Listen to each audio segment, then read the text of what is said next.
La dette publique, encore et toujours la dette publique. Il faut moins de dette publique. Dette publique, dette publique, dette publique. Oui, on a compris. Mais en effet, il y a de quoi la prendre au sérieux, cette fameuse dette publique. Son impact est mondial, et rares sont les pays qui ne sont pas sévèrement touchés. La preuve, la dette publique mondiale n'a cessé d'exploser au cours de ces dernières décennies. Mais pourquoi autant de dettes? Que faudrait-il faire? Il faut moins de dépenses publiques. Plus de compétitivité, un plan d'austérité, tout privatiser. Oula, doucement, vous en êtes bien sûr? Déjà, comment expliquez-vous que autant de pays soient endettés à ce point-là? C'est bizarre quand même. Et pourquoi ne parlez-vous pas du système des réserves fractionnaires? De la création monétaire par le crédit? Ou de l'article 123 du traité de Lisbonne? Il me semble que c'est important. Quoi Je vois, vous ne savez pas ce que c'est. Eh bien, dans ce cas-là, il va falloir que je vous explique.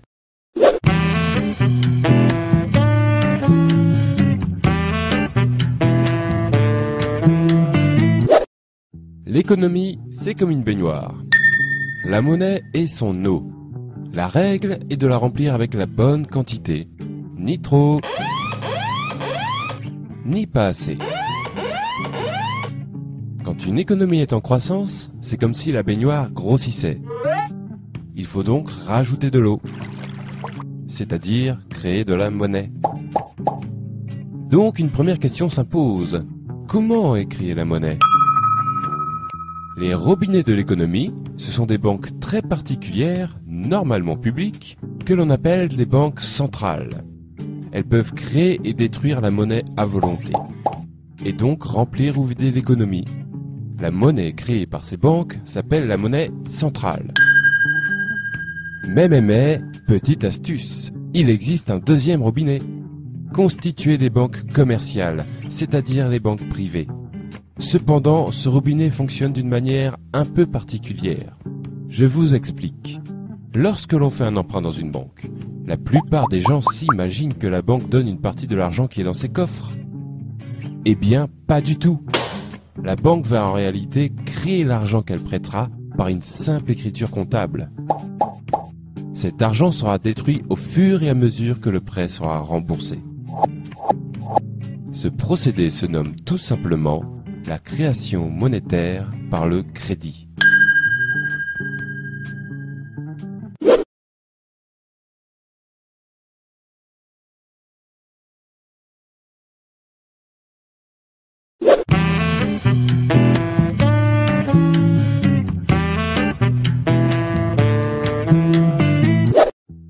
Pour savoir lequel de ces deux robinets coule le plus fort, il faut connaître les règles qui permettent de les tourner.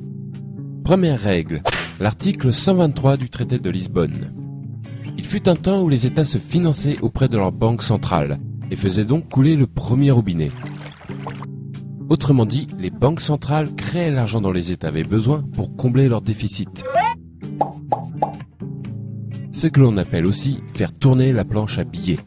Mais l'abus de cette pratique à des fins généralement électorales provoquait par moments une inflation importante.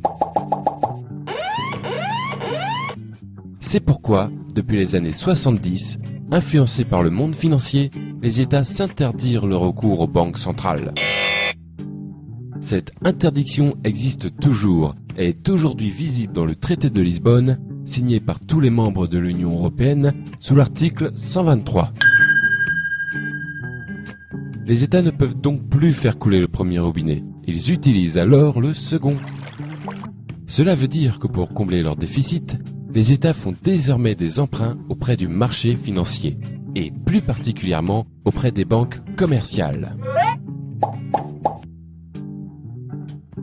Deuxième règle, les réserves fractionnaires. Tout comme les États, les ménages et les entreprises font aussi leurs emprunts auprès du marché financier. Cela garantit alors pour les banques commerciales beaucoup d'argent à prêter en perspective. Mais disposent-elles de suffisamment de fonds pour cela? A priori oui, car comme nous l'avons vu, les banques commerciales créent l'argent qu'on leur emprunte. Mais il existe une limite, que l'on appelle le taux de réserve. La création ne peut avoir lieu que si la banque possède une certaine quantité de monnaie centrale. Cependant, cette limite est franchement souple, puisque, au final, les banques commerciales peuvent créer et prêter plus de 6 fois ce qu'elles possèdent en monnaie centrale. Et si malgré cette souplesse, elles sont tout de même à court, pas de souci, puisqu'elles sont autorisées à emprunter autant que nécessaire auprès des banques centrales. Cela laisse donc pas mal de liberté au second robinet. Ce système plutôt méconnu s'appelle le système des réserves fractionnaires. Il est pourtant répandu dans le monde entier.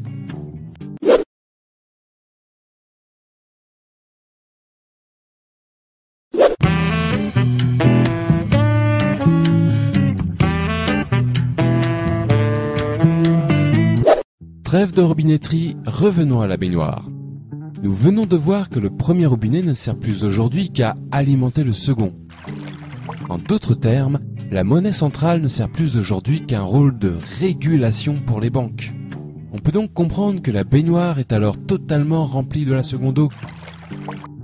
Autrement dit, la totalité de la monnaie en circulation prend désormais son origine dans les crédits accordés par les banques. En effet, l'essentiel de la monnaie est de la monnaie dite scripturale, c'est-à-dire de la monnaie issue du crédit. Or, il y a un problème avec cette eau. Elle s'évapore. Et oui, puisque la monnaie provient du crédit, elle disparaît quand ces mêmes crédits sont remboursés. Il faut donc sans arrêt refaire couler le second robinet pour garder la baignoire pleine. C'est-à-dire que les États, les ménages et les entreprises doivent sans cesse emprunter auprès des banques pour que l'économie fonctionne.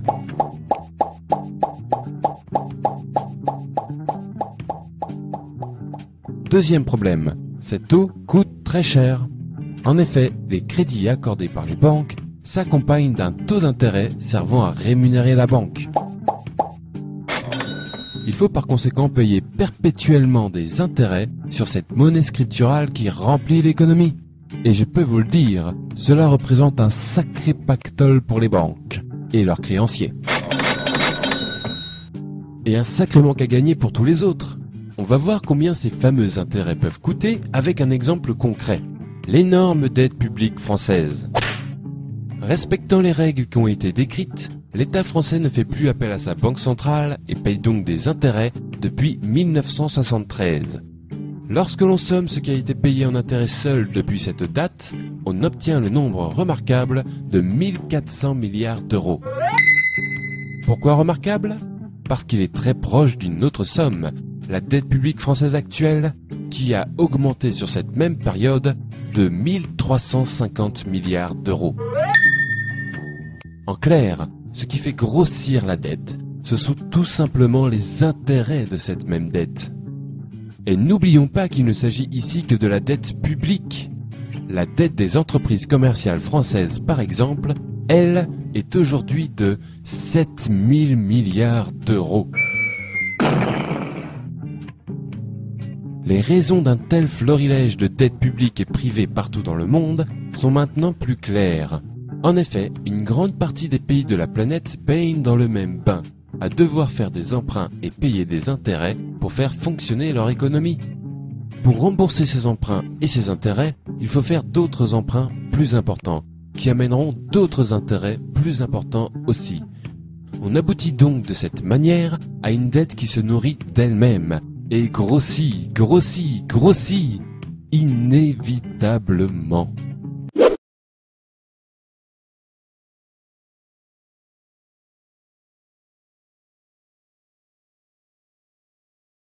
Vous avez déjà dû entendre que la dette publique est provoquée par une mauvaise gestion des dépenses de l'État, ou un manque de compétitivité, et que la seule manière de la résorber est de privatiser l'économie ou d'appliquer des plans d'austérité. Eh bien, sachez que ce sont des conneries. Il est mathématiquement impossible de résorber l'ensemble des dettes publiques et privées sans aborder la question de la création monétaire par le crédit avec intérêt, puisqu'elles en sont les causes naturelles. Si vous voulez résorber la dette, le premier prérequis indispensable est d'arrêter de faire couler le second robinet pour remplir la baignoire et d'utiliser plutôt le premier à bon escient. C'est-à-dire limiter le pouvoir de création monétaire aux seules banques centrales. C'est le seul moyen d'obtenir un système monétaire qui n'auto-alimente pas sa propre dette. Il y a une quarantaine d'années, les États se sont interdit l'accès à leur banque centrale sous prétexte que le premier robinet était parfois utilisé de manière abusive.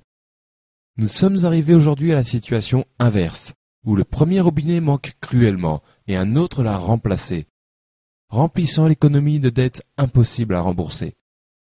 Tout cela, ne l'oublions pas, au profit des grandes banques et de leurs créanciers.